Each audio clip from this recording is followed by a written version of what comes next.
Olá, seja muito bem-vindo a mais um programa Movimento Empresarial. Eu sou o Rogério Bon e nós estamos sempre na parceria com ela, Ana Paula Rodrigues Bon. Tudo bem, Ana Paula? Olá, Rogério. Olá a todos. Tudo bem?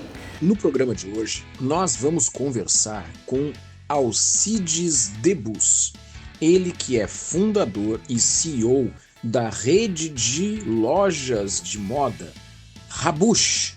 Também vamos conversar com Luiz Saraiva, diretor e head da PUC Consulting, empresa de consultoria ligada à Escola de Negócios da PUC do Rio Grande do Sul, responsável, entre outras coisas, pelo projeto MEI-RS Calamidade. Você sabe, o programa Movimento Empresarial tem o apoio da Latace. Ana Paula.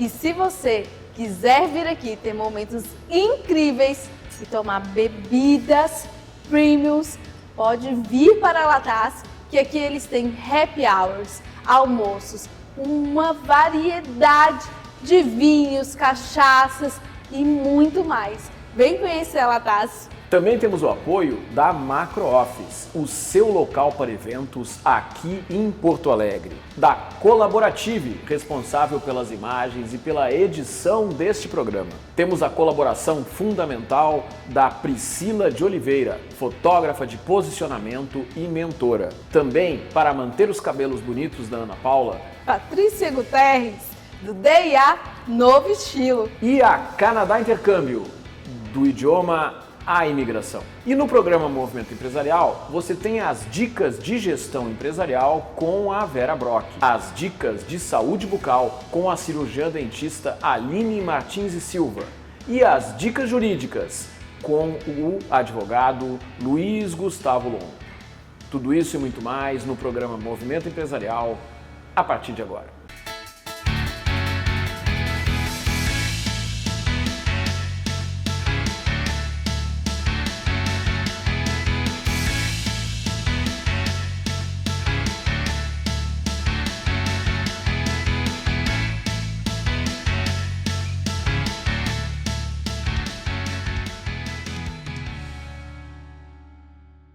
No programa Movimento Empresarial de hoje, nós temos a satisfação de receber um empresário aqui de Porto Alegre, do Rio Grande do Sul, do Brasil, responsável por uma marca que você conhece certamente, a Rabush. Mas será que você conhece o homem por trás dessa marca? O homem por trás dessas 19 lojas no Rio Grande do Sul e no Rio Grande do Norte?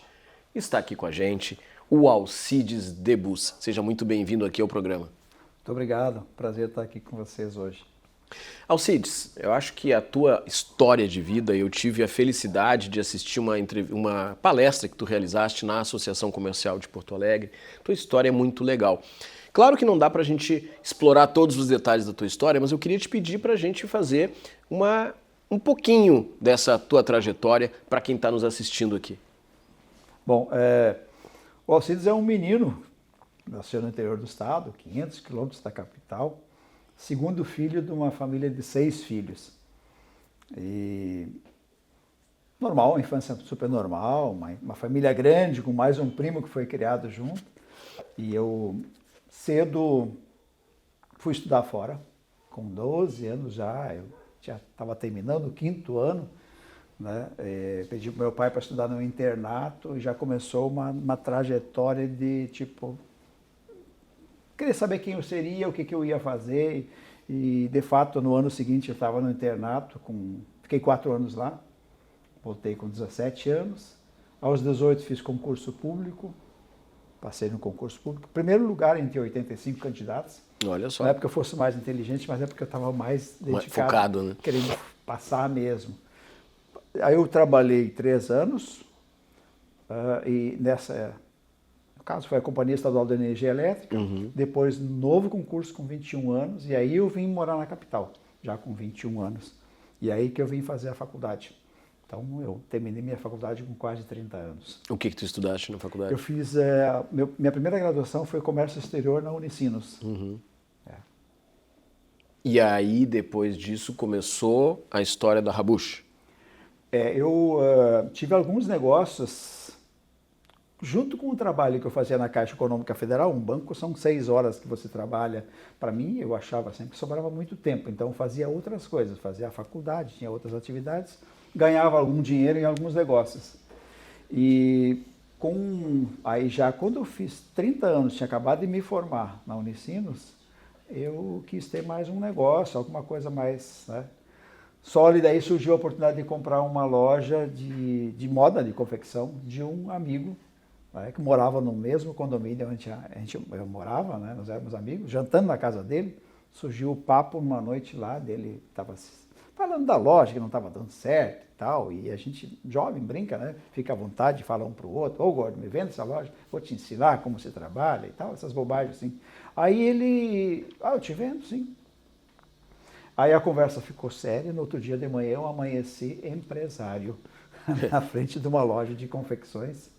E aí sim que surgiu o desafio, sabe? Agora como é que vamos tocar isso aqui? Agora a coisa ficou valendo mesmo, sério? Ficou valendo, é. E assim, não foi tão difícil assim, da gente logo definir um nicho, uma linha de atuação, como a gente como a gente iria se destacar naquele mercado, loja de rua, num bairro da capital. E aí ajudou, claro, a formação, alguns estudos, treinamentos dentro da empresa que eu já trabalhava.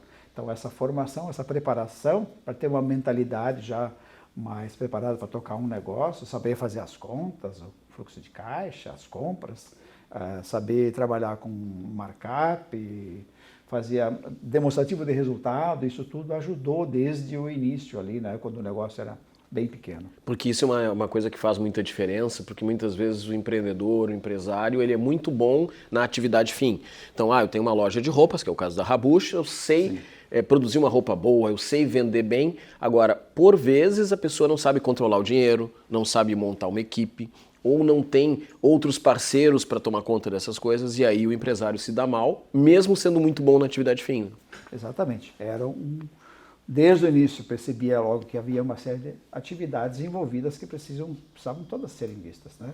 Porque giro de estoque, o produto não podia envelhecer, a gente tinha que, na época, indexar o estoque a uma moeda estrangeira, porque nós convivíamos com uma inflação. Época da inflação. Assim. Quem é jovem talvez não saiba o que é a inflação, os preços todos os dias aumentavam. A gente no banco, as pessoas faziam fila. Eu era gerente de área de pessoa jurídica, então eu recebia os empresários, as pessoas do banco para todos os dias aplicar o dinheiro no overnight. Né? Porque se ficasse um dia dormindo em casa, o dinheiro ele perderia até 3%. Então chegou um mês de 86% de inflação. Aí para tocar um negócio, tendo um estoque parado ali e vender isso e também dar prazo para uma consumidora ali, exigia um certo conhecimento, um pouquinho de saber fazer as contas. E aí a sorte que eu tinha essa formação de comércio exterior e também a experiência de ter trabalhado no banco, ter sido treinado como um gestor já, tudo ajudou naquele início mais difícil, vamos dizer. Agora, Alcides, e aí deixou de ser apenas uma loja e ao longo do tempo o teu tino comercial, o teu papel como empresário foram fazendo crescer o negócio até chegar hoje, tu estava me comentando, são 18 lojas no Rio Grande do Sul e uma loja no Rio Grande do Norte. Então, quer dizer, Rio Grande do Sul e Rio Grande do Norte. Como é que é essa estrutura hoje? Sim, à medida que eu fui percebendo, porque o negócio foi crescendo, foi mais uma loja, mais outra loja, e eu comecei a já entrar em missões internacionais, participar de entidades. Eu sempre gostei muito de participar de entidades. Nosso sindicato, nossas CDL Porto Alegre, sempre junto com outros empresários, sempre aprendendo, né, fazendo missões, viagens. Então isso tudo traz um aprendizado também. Aí eu conheci em Nova York, na minha primeira viagem a Nova York. Na NRF? NRF, sim. Fui várias vezes para lá. Eu conheci um especialista em varejo. E aí eu já tinha percebido, eu estava fazendo um MBA na ESPM de Porto Alegre. E eu estava entendendo que para o meu negócio, para a minha marca, existia um espaço para transformar isso numa grife que podia ir além fronteiras. Eu convidei esse profissional para quando ele viesse para cá, ele tinha um escritório em São Paulo, para me visitar. E de fato ele veio. Então aí veio a segunda fase do negócio. Aí toda a comunicação corporativa, aquilo que né, que uma organização precisa para realmente crescer. Aí foi definido. Então aí ele ficou comigo durante 7 anos. 2005 até 2012, sempre periodicamente aparecendo, participando do crescimento. Então deu para organizar e fazer a empresa crescer no meio de uma concorrência de um mundo que é muito competitivo na área da confecção.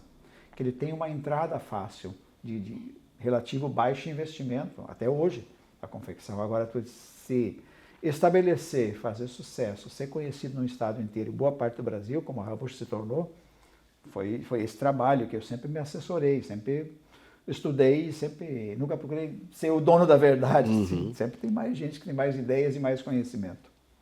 Quem são os clientes da Rabush? Hoje, o nicho que a Rabush escolheu, que ela se fixa, é uma mulher da classe A e B, de renda, é uma mulher que constrói o seu sucesso através do seu trabalho. Ela não é uma mulher bem nascida, mas é uma mulher empoderada, né? Tem o power dressing, ela se veste de poder todos os dias, se veste de confiança e ela tem essa postura de uma mulher vencedora que disputa o espaço no mercado de trabalho, né? E tem uma renda constante e ela se renova todos os anos, que é um dos desafios da gente estudar as mudanças de cultura dela, porque as novas gerações que vão entrando a cada ano, ou a cada 3, 4 anos, trazem novos componentes culturais, fatores que a gente precisa considerar para fazer uma coleção, para continuar acertando para esta mulher. As roupas, as confecções que a Rabush vende, são próprias, são de terceiros? Como é que é o produto que é vendido? Boa pergunta. Assim, a Rabush ela é uma marca própria, então todos os produtos são de marca própria, são todos autorais. São produtos, nós recebemos, toda semana recebe pequenas coleções, porque existe um lead time, um planejamento de meses em que cada produto, cada família de produtos é pensada, desenvolvida, produzida e quando ela chega, ela vai para as lojas naquela semana. Em quantidades reduzidas, não muito, porque a exclusividade é uma das nossas vantagens que a gente tem, é um produto exclusivo, o modelo não vai estar nos magazines, não vai ter centenas. Não é fast fashion? Não é fast fashion. Na verdade, o termo seria mais slow fashion do que fast fashion, porque a gente procura sempre agregar qualidade e vestibilidade também. E não tanta informação de moda de forma que a peça envelheça muito rapidamente. Ela não é um tomate que amadurece muito rápido, não. Mas aí existe todo um estudo, a gente não introduz muitas variáveis. Sim, acompanhamos todas as tendências, cada estação, cada ano, mas é um desafio bem interessante fazer esse produto. Hoje, quantos colaboradores tem a loja? As lojas, temos cerca de 140 colaboradores diretos na rede. Isso é um número importante e são 19 lojas. Tens ideia de quantas pessoas circulam pelas tuas lojas? Quantos clientes compram nas tuas lojas todos os meses? Em torno de 10 mil pessoas todos os meses, né, que a gente hoje atende. Isso é uma coisa muito interessante para ver o impacto que a rede de lojas traz para a sociedade, para a comunidade, para as mulheres empresárias, empreendedoras, aquelas que querem buscar um empoderamento adicional, né? Porque o empoderamento ele vem de dentro, mas a roupa ajuda, né? Sim, ajuda porque ela empresta aquela credibilidade para a imagem, né? Porque a gente veste com elegância. É a linha da moda mais elegante, mais discreta. Ela não é tão exuberante em cores e tal, porque a gente segue o minimalismo, né? Agora, inclusive, está nosso verão ainda, o minimalismo disruptivo, que a gente diz, é porque ele vai também em alguns eventos fora do trabalho, vai para o lazer também já, esse tipo de roupa que a gente faz, que é a roupa de tecido plano, que é a alfaiataria desconstruída, que ela nos últimos 5, 6 anos vem crescendo muito no mundo inteiro. E a Rabush está posicionada justamente nesse segmento. E além de tu coordenar todo esse processo de 19 lojas, de quase 200 funcionários, de 10 mil clientes por mês, tu ainda arranjou tempo de fazer um livro, né? Participaste, trouxeste esse livro aqui para nós, Empreendedorismo 360 Graus, e o Alcides é um dos autores. Conta para nós um pouquinho do teu capítulo aqui nesse livro. Sim. Sempre as pessoas, muitas vezes, me provocaram, né, durante os anos, assim, Alcides, falta para escrever um livro. Falta escrever um livro. E aí surgiu, eu fiz um curso em São Paulo, na verdade foi quase 2 anos, curso de mentoria para empresários. Fiz com o grupo Sforza, lá do Carlos Wizard, São Paulo, lá em Alphaville, em Campinas.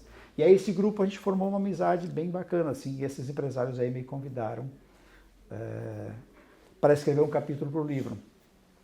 E aí eu escrevi meu capítulo, Jornada de Autodescoberta, porque eu fiz olhei para o meu passado, um pouco do que eu estou falando aqui hoje, porque na verdade é quase como uma criança a vida, né? A gente vai descobrindo coisas, todos os dias vai descobrindo coisas e aprendendo e instalando esse aprendizado e levando ele para a vida. Então eu fiz o meu texto mais ou menos um pouquinho romantizado assim para o público feminino, com suavidade, mas levando em conta desde a minha história da infância, de como as coisas se conectam até os dias de hoje, levando muito em conta a situação também familiar, da empresa. Superação de dificuldades. Sim. Muito bacana. Várias situações, né? Não dá para botar embaixo do tapete, né? A vida é real, né? Então, eu trouxe isso de uma forma romântica, porque não dá para escrever tudo em detalhes. Claro. É muito pouco, um capítulo, né? É pouco espaço, mas deu para trazer uma mensagem. Agora, conta para nós um segredo que tem muita gente querendo saber. O que é rabush? Rabush. Quando surgiu a oportunidade de abrir a loja, então eu queria um nome diferente. Algo que fosse meu, assim, que, né, dissesse. Meu sobrenome ele é muito simples, ele é um sobrenome francês, ele não tem sonoridade. A gente fala aqui no Brasil, fala Debus. Então, usar como marca seria mais difícil.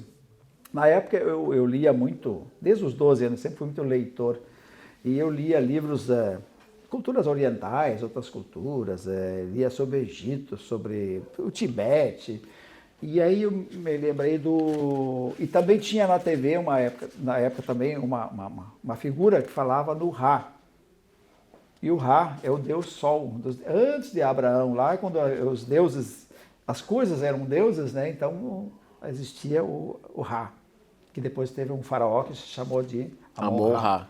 Também.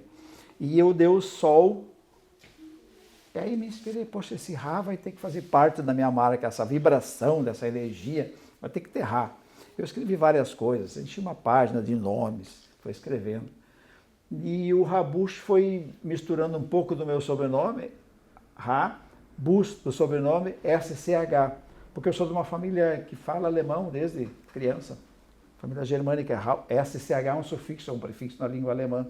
Emendei aquilo, levei outros nomes para as minhas colegas do trabalho que eu estava na época, e aí o pessoal, todo mundo votou nesse nome, no Rabush. Foi assim uma escolha das meninas mesmo, democrática, e claro que eu tinha gostado dessa ideia, e foi a partir daí. Aí no dia seguinte eu já estava lá no INPI registrando. Hoje a marca tem 9 registros, é toda fechada para todos os setores que, né, para couro também, para bolsa, para calçado, para comércio, para indústria, são todas codificações diferentes que pago lá para manter a marca viva, né? Conversei aqui com Alcides Debus, que é o líder da Rabush, suas 19 lojas, quase 200 funcionários, 10 mil clientes atendidos por mês, um dos autores desse livro, Empreendedorismo 360 Graus. Alcides, muito obrigado por ter vindo aqui com a gente. Muito obrigado, um prazer ter estado com vocês aqui. Você que está assistindo, fica aí, daqui a pouco tem mais movimento empresarial para você.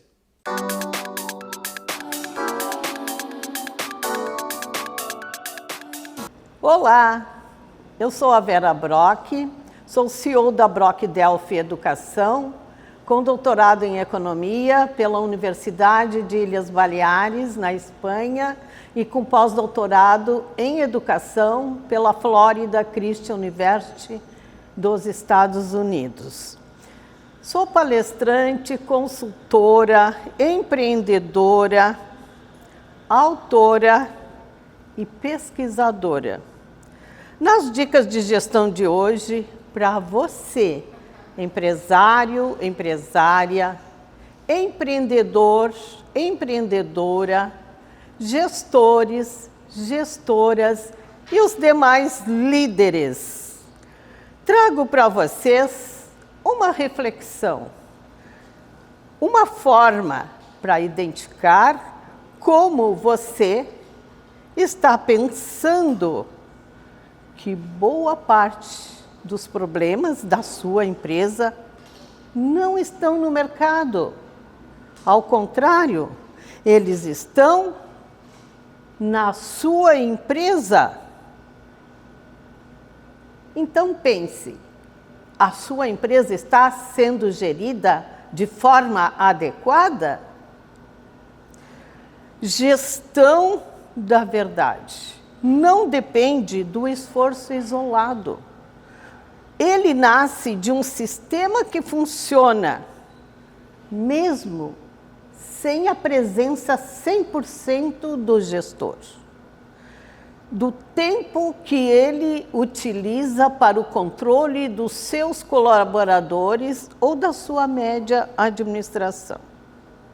Se isto faz sentido para você, então perceba que processos otimizados é poder do gestor. Em um cenário de tecnologia, de inteligência artificial, num cenário de inovação de processos, dita o ritmo do seu negócio. A gestão eficiente é o grande diferencial. Ela passa a ser uma questão de sobrevivência. Gestores, qual o impacto que causa os processos eficientes? O que é uma empresa eficiente que cresce no mercado tem consistência? A verdade é que muitos ignoram que você pode ter uma equipe preparada, eficiente, um bom produto ou ainda uma boa liderança. Mas se os processos forem falhos e confusos, o crescimento da empresa trava. Pense nisto. Os sinais de uma boa gestão sem processos definidos ocorrem quando as decisões atrasam, as equipes se perdem, o gestor apaga incêndio e a qualidade vira sorteio de loteria. A empresa vive o modo reativo. Com certeza, é o momento de refletir e buscar reconhecer o que muda com processos claros e bem estruturados. O time sabe o que é fazer bem feito, o que fazer e como fazer. Os erros diminuem, o gestor ganha tempo, o negócio escala com previsibilidade. Você já pensou hoje em como gerir a sua empresa e obter alta performance? Pense nisto e, se caiu a sua ficha, vem comigo para a próxima terça-feira no Movimento Empresarial com as dicas de gestão da Vera Brock. Até lá!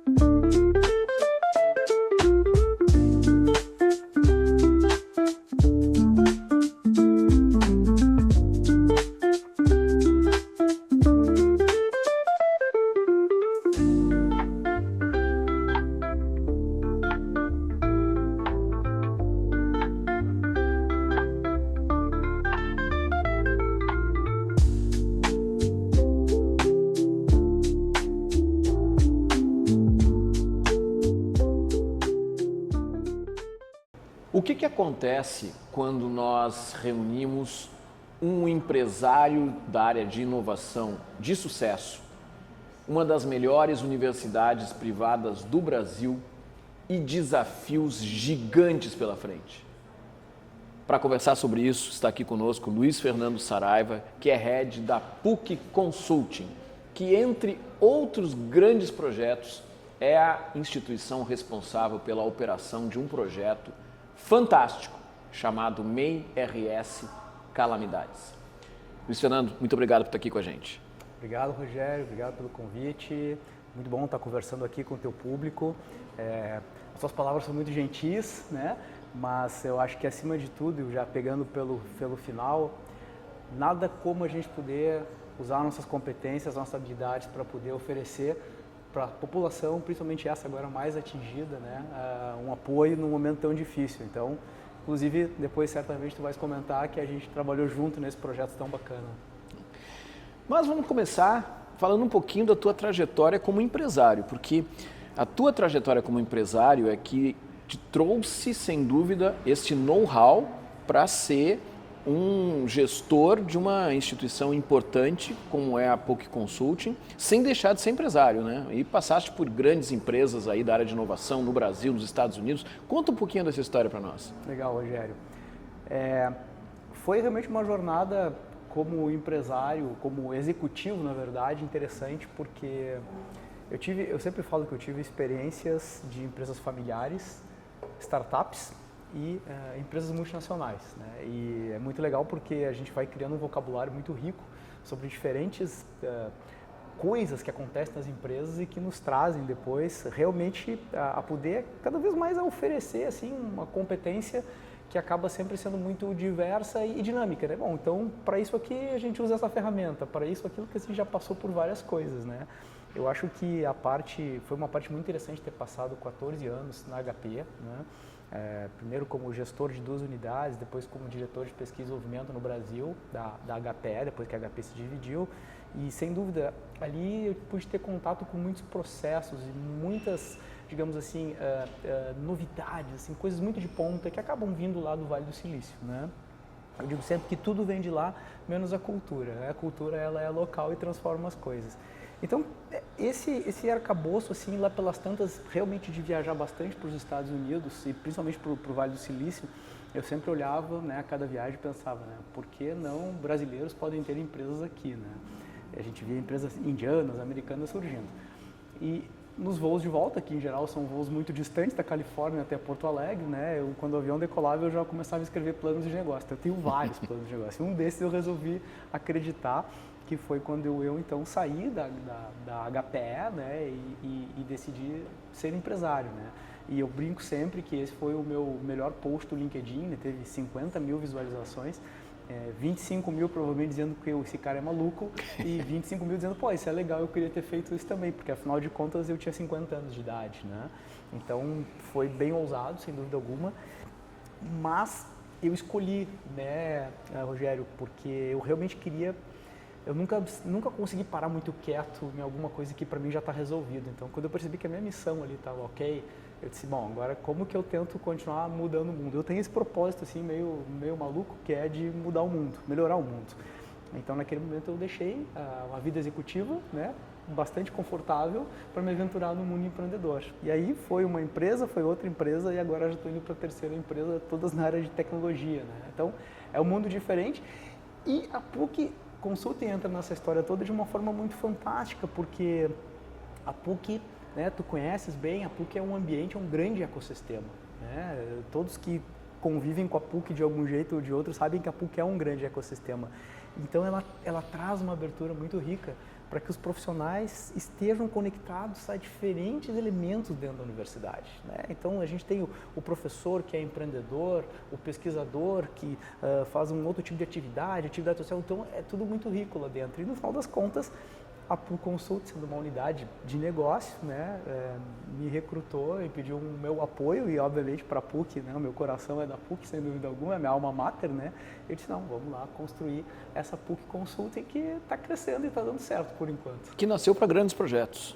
Nasceu para grandes projetos. A gente foi quase, né, Rogério, que assim, a gente começou com alguns projetos e quando veio o projeto das MEIs, nós disse, uau, a gente é tão novinho para um projeto como esse, mas como a gente conversou, eu e o Éder, que à época é o decano e à época era o meu líder, né, a gente disse, Éder, se a gente disser não, o mundo fica igual e não acontece nada. Se a gente disser sim, a gente tem um mega desafio, mas a gente vai ajudar a transformar vidas. E o Éder, né, uma pessoa fantástica que é, junto obviamente com a reitoria, disse, não, então vamos dizer sim, né? E dissemos sim e começou a jornada.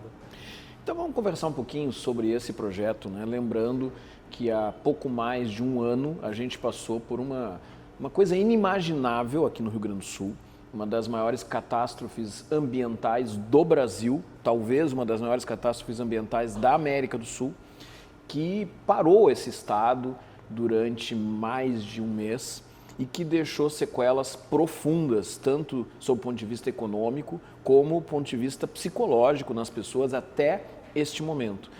E foi criado um projeto, que eu vou pedir para tu contar um pouco, que é o MEI-RS Calamidade. O que é esse projeto e de que forma a PUC Consulting se enquadrou nesse contexto?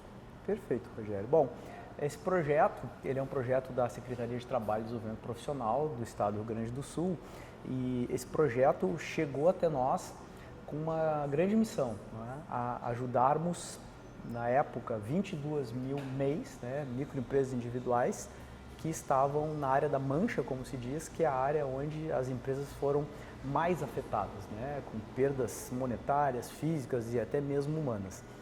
Esse projeto, ele não dá para falar no passado, porque ele acabou de agora de ser revisado na segunda fase, né? Esse projeto se propõe a levar um pequeno auxílio financeiro para as MEIs, mas mais do que isso, um auxílio educacional, uma formação empreendedora para empresas e pessoas que talvez nunca tenham tido uma formação empreendedora, o que é normalmente algo bem comum entre as MEIs, né?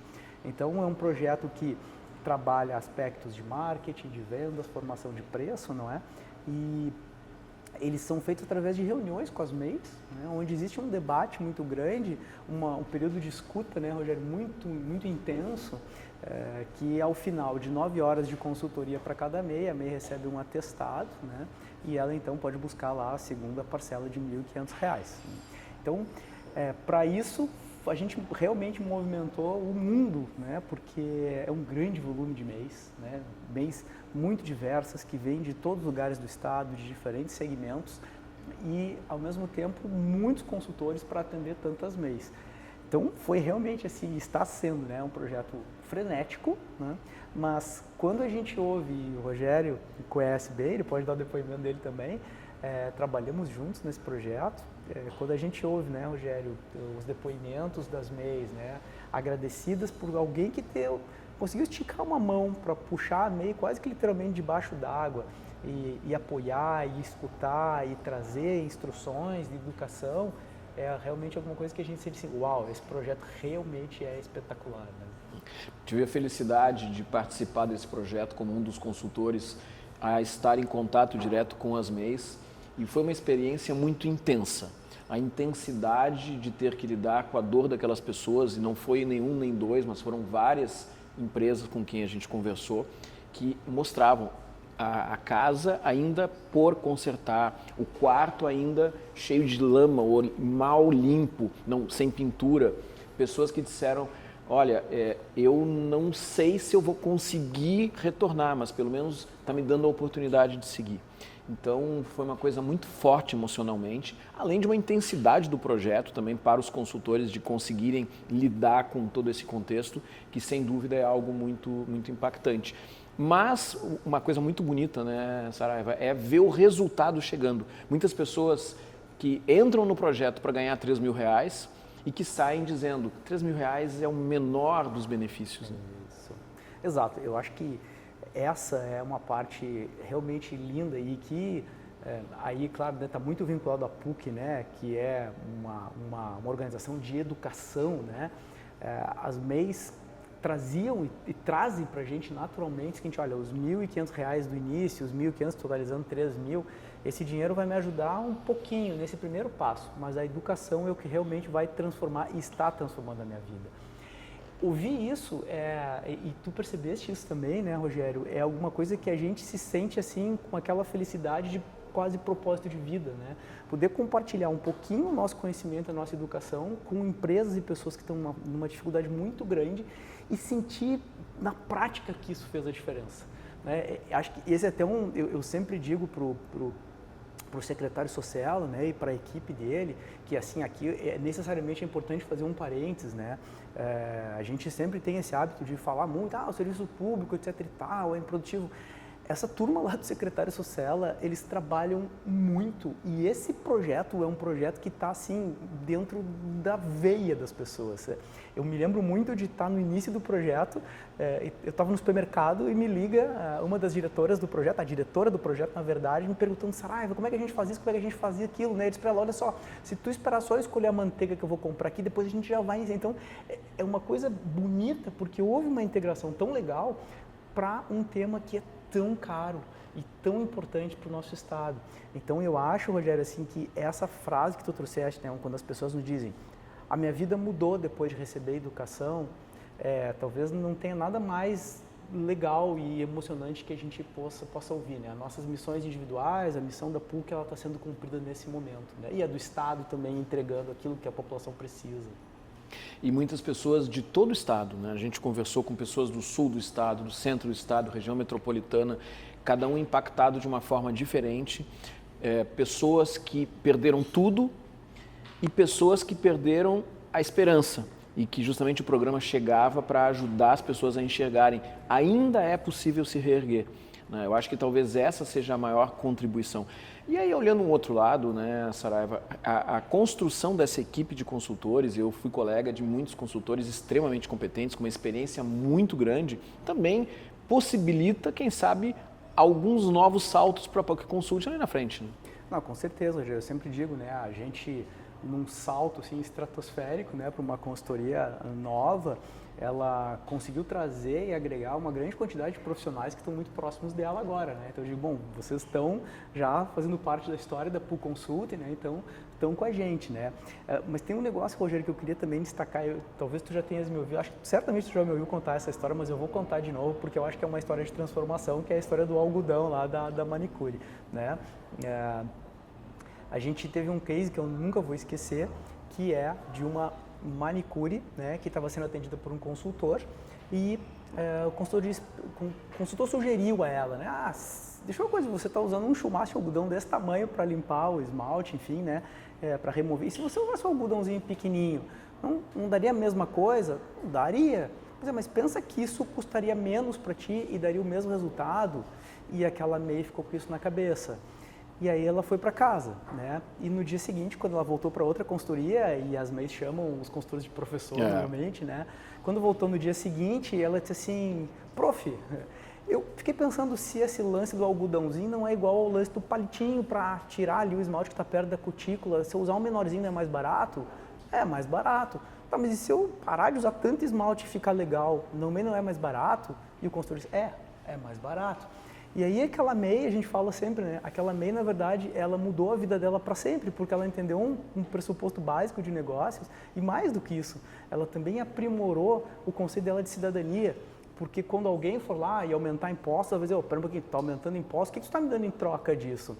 Né? Então, é uma pessoa que desenvolveu um negócio, entendeu mais a questão de cidadania e vai espalhar isso para os filhos, para os amigos e para as outras MEIs. Então, aquilo ali é uma transformação cidadã acima de qualquer coisa. Por isso que eu digo, não é só um projeto de consultoria, é muito mais do que isso, né?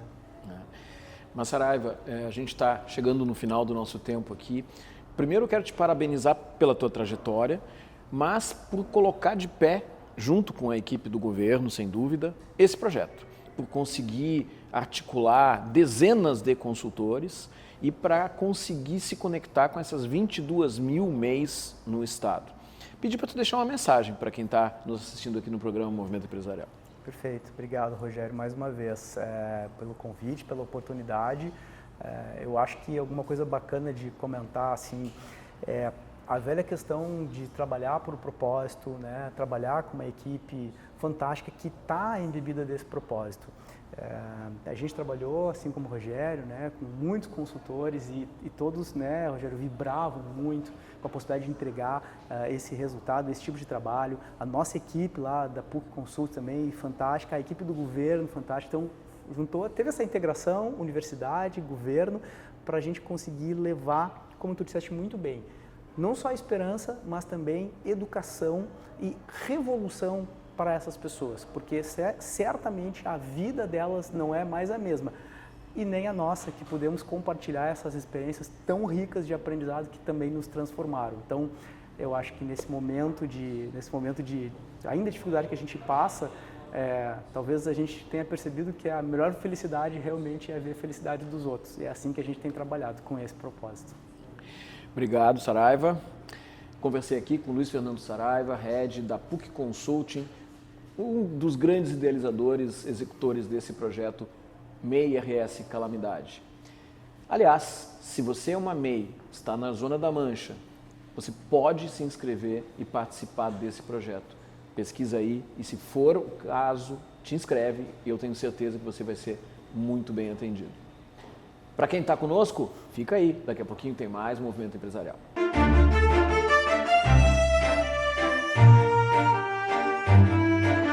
Olá, eu sou a doutora Aline Martins e Silva, cirurgia dentista, sou proprietária do Estúdio Facial Odonto, que fica localizado na rua Doutor Armando Barbedo, número 322, sala 406, no bairro Tristeza, na zona sul de Porto Alegre. Hoje eu vim compartilhar contigo uma situação que aconteceu aqui no consultório, um casal que eu atendo, e eles estavam disputando entre eles, né, quem tinha menos tártaro. E esse é um assunto bem interessante, porque a esposa, ela formava menos tártaro e o marido sempre tinha uma formação de tártaro maior.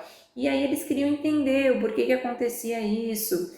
E aí eu expliquei para eles, vou compartilhar contigo que a quantidade de tártaro formada, ela está específica para cada pessoa. A maneira que a pessoa mantém os dentes higienizados, se ela passa o fio dental, se ela escova a quantidade de vezes. Mas existe também um detalhe que é a própria característica do corpo dessa pessoa, o tipo de alimentação que ela tem.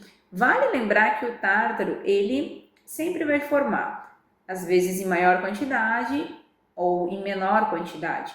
A gente sempre tem que prestar atenção se a pessoa fez uma remoção do tártaro, fez o polimento dos dentes e em seguida já formou tártaro. Então a gente tem que ver o que está acontecendo. Se é uma dificuldade para higienizar, uma dificuldade para passar o fio, a gente precisa adaptar essa higienização e a gente precisa ver também como é que está a saúde geral do paciente, como é que está a alimentação dele. Então vale ressaltar que a boca, a saúde da boca, ela está conectada com toda a saúde do organismo. Então, não se sinta culpado pelo fato de o teu organismo estar formando uma quantidade grande de tártaro, mesmo tu fazendo a higienização.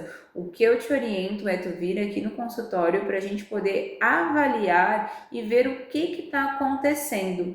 Tá bom? Um forte abraço, eu fico por aqui, até semana que vem para mais um Dica de Saúde Bucal para o Movimento Empresarial.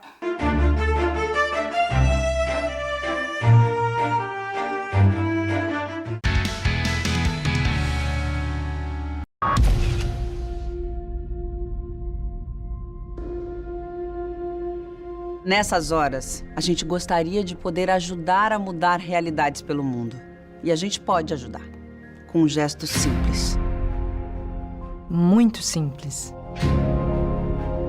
Quanto mais gente doar, mais pessoas podemos ajudar. Nos lugares mais remotos, nas crises mais agudas, juntos nós podemos ajudar a salvar vidas. Doar para Médicos Sem Fronteiras é levar cuidados a quem mais precisa. Juntos, podemos fazer a diferença. A nossa doação não tem fronteiras.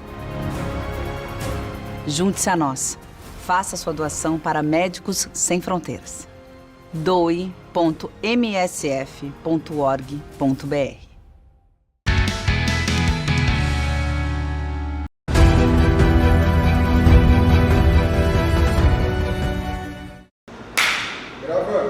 Olá, meu nome é Luiz Gustavo Longo e hoje eu quero conversar um pouco com você sobre as etapas da consultoria trabalhista. Vivemos num Brasil onde há uma insegurança jurídica muito grande. Por isso as empresas devem se cercar de bons consultores trabalhistas. E para isso hoje eu quero conversar com você sobre as etapas de uma consultoria trabalhista. Primeira coisa que se deve ter numa consultoria trabalhista é o planejamento. Esta é a primeira etapa. O que vai se ater no planejamento? O advogado vai conhecer toda a documentação da empresa, como é o seu sistema de RH, como estão os contratos dessa empresa, enfim, vai conhecer, toda a empresa a fundo. Isso é uma pequena parte, chamada diagnóstico. Uma segunda etapa da consultoria trabalhista é o planejamento. O que vai ser o planejamento? Vai ser traçado um plano de ação mediante o quê? Como o advogado estudou pacientemente, fez um diagnóstico dos problemas da empresa, ele vai fazer o quê? Um plano de ação, onde esse plano de ação vai contemplar todas as necessidades da empresa. O que esse plano de ação contempla? Uma definição de uma estratégia que o advogado fará para que a empresa não tenha problema com processos trabalhistas. Ele vai traçar uma estratégia para, estudando os documentos da empresa, ele vai traçar uma estratégia para que a empresa não sofra processos trabalhistas. Esse é o segundo passo. Quer dizer, já vimos o diagnóstico, já vimos o planejamento e agora vamos partir para a terceira etapa da consultoria trabalhista, que é chamada de implementação.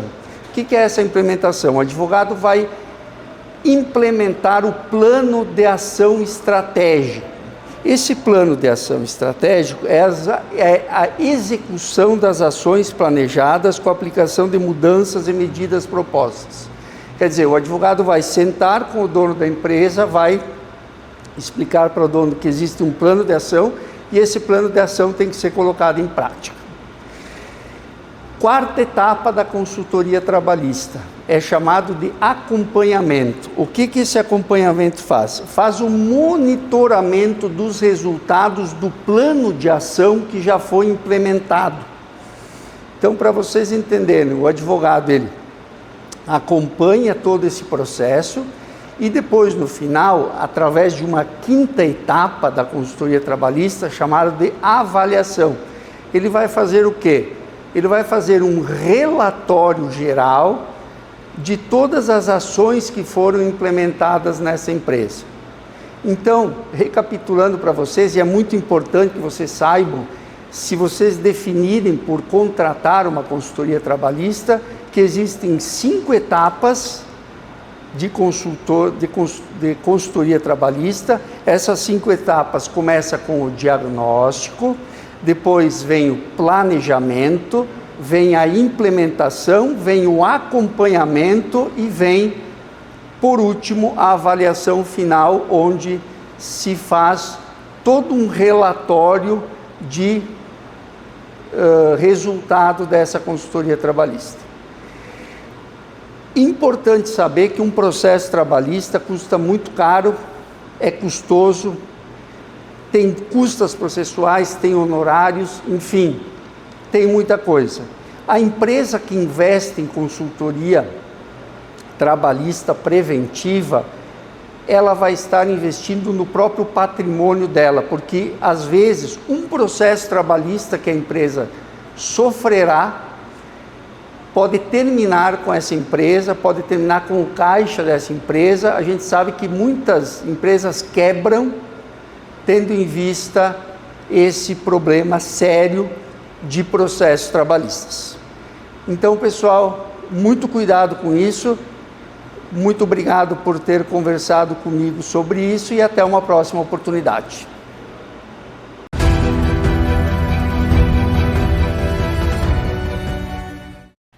Você gostou do programa? Que legal! Então, você pode estar aqui com a gente. Você pode vir aqui na Latace, participar da gravação e até mesmo conversar com os nossos entrevistados, fazer uma pergunta para eles.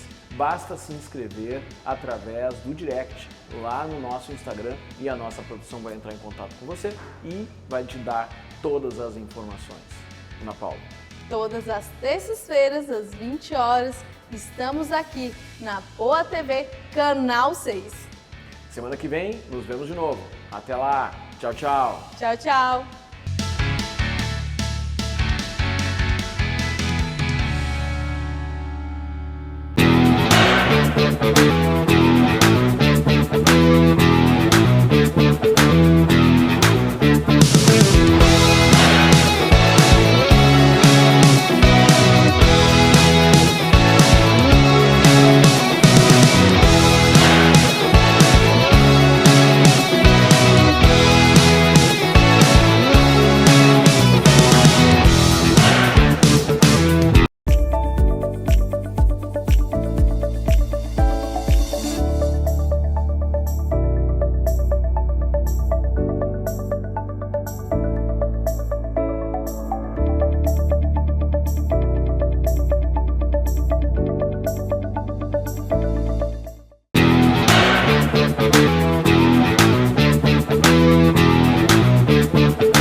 Nessas horas, a gente gostaria de poder ajudar a mudar realidades pelo mundo. E a gente pode ajudar, com um gesto simples. Muito simples. Quanto mais gente doar, mais pessoas podemos ajudar. Nos lugares mais remotos, nas crises mais agudas, juntos nós podemos ajudar a salvar vidas. Doar para Médicos Sem Fronteiras é levar cuidados a quem mais precisa. Juntos, podemos fazer a diferença. A nossa doação não tem fronteiras. Junte-se a nós. Faça...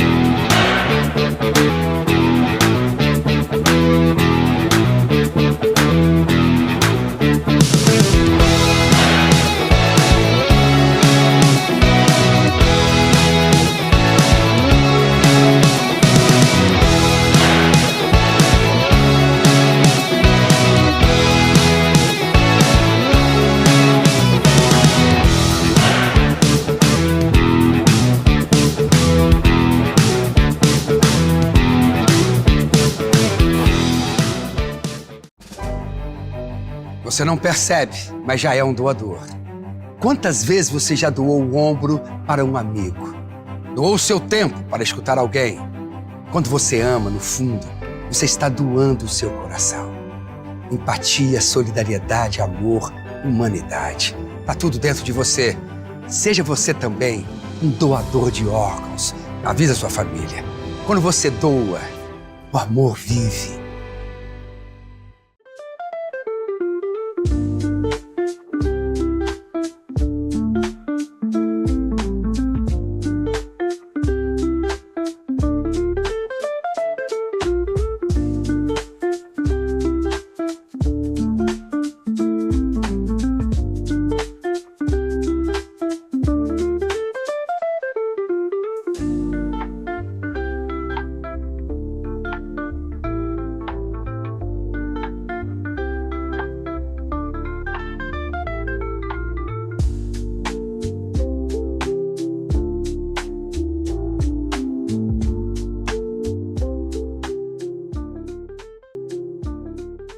Percebe, mas já é um doador.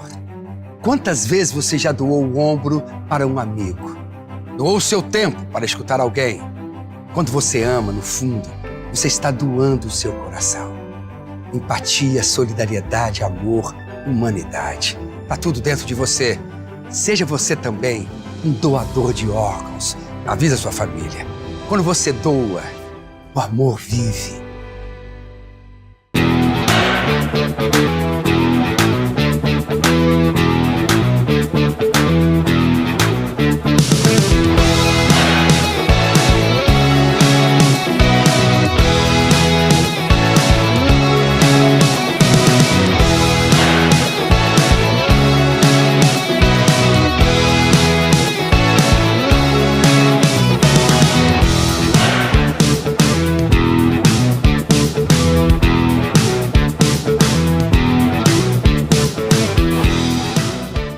Para um amigo. Doou seu tempo para escutar alguém. Quando você ama, no fundo, você está doando o seu coração. Empatia, solidariedade, amor, humanidade. Tá tudo dentro de você. Seja você também um doador de órgãos. Avisa sua família. Quando você doa, o amor vive.